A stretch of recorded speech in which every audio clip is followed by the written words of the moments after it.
turtle or a big snapping turtle floating around down there.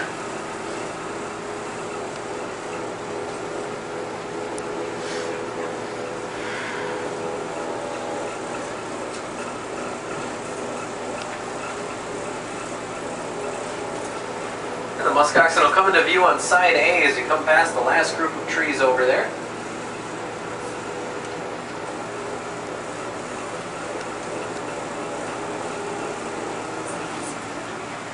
Because they normally live in such a cold climate, a muskox has two layers of hair. One very long layer on top to stay dry, and a very short layer underneath to stay warm. That short layer is called civeate. You can get yourself a scarf or a sweater made out of civeate, though it's very expensive. Mostly obviously because it's very hard to get, but partially because it's about 8 times warmer than normal sheep's wool.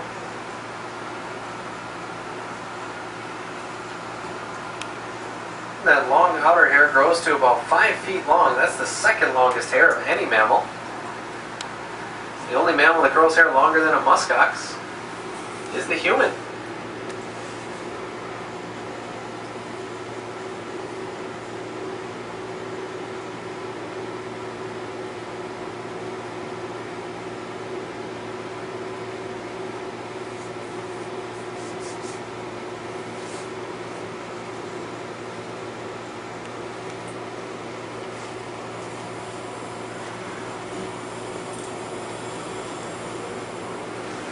And now we'll enter the backwoods portion of the zoo, and we'll catch a glimpse of a few of our dinosaurs on side B as we go by. The Minnesota Zoo has about 500 acres, but only about 1/3 is developed. Back when the zoo was built, the idea was to develop all of the land, but eventually they decided to keep this backwoods area natural for our Minnesota wildlife. That's not just animals, that's plants as well. Side A, we're passing by some native sumac. The sumac has red berries, so you know it's okay. You can touch it, you can actually eat these berries. Sumac with white berries is the one you want to avoid. It acts very much like poison ivy.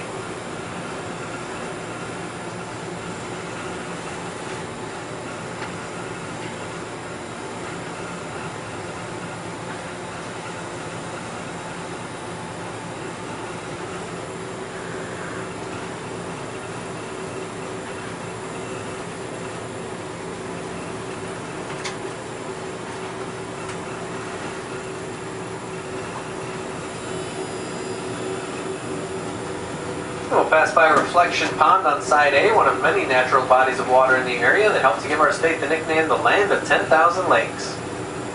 Though actually we have closer to 15,000. Keep an eye out through this backwoods stretch. You might see some Minnesota wildlife like a fox, a mink, a muskrat, or even some wild turkeys.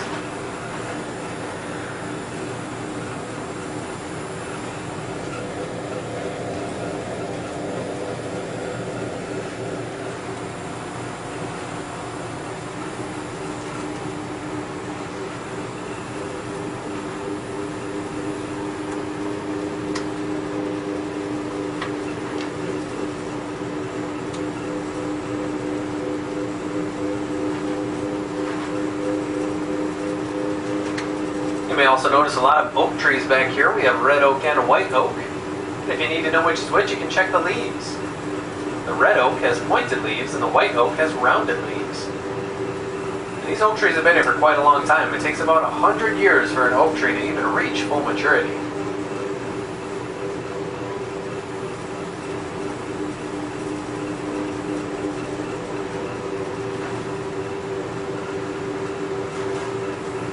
Through the trees on side B is a cattail marsh.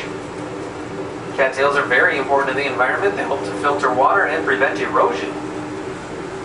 One thing you may not know about cattails is that almost the entire plant is edible. You can take out the roots, boil them, and peel them like potatoes.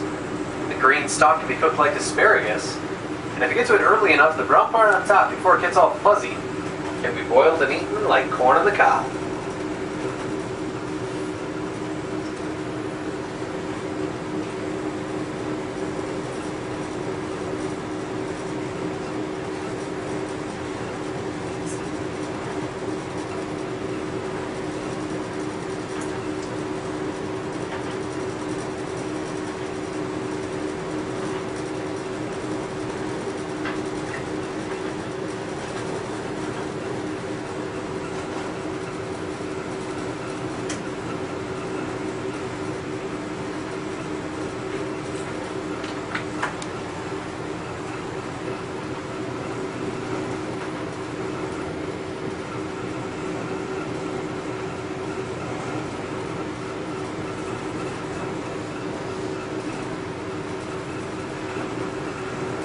And now we approach a part of the world called the taiga.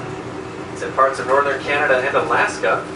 And it's where we'll find the woodland caribou. Watch on side B, way towards the front of the train, across the road into the open grassy area. See if we can spot some caribou as we move into the clearing a little bit.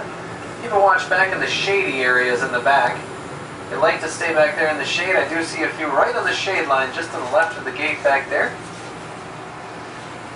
One of them might even come out a little bit for us. Caribou are members of the deer family. And they're unique because they're the only member of the deer family in which both males and females have antlers. Of course, males have much larger antlers. And during the spring and summer, they can grow at the impressive rate of 1 to 2 inches per day.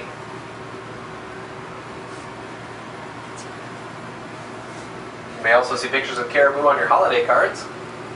Domesticated caribou are called reindeer.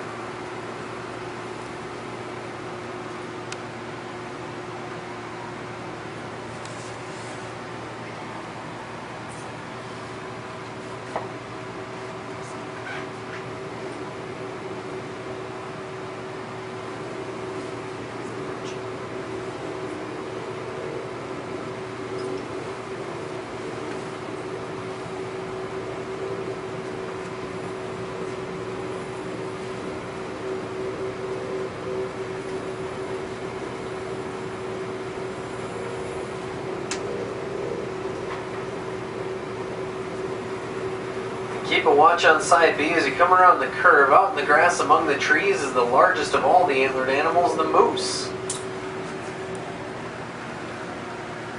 Moose stand about 7 feet tall at the shoulder and weigh about 1,400 pounds. Despite that large size, moose are actually excellent swimmers. They've been known to dive 18 feet to the bottom of a lake to feed on the aquatic vegetation.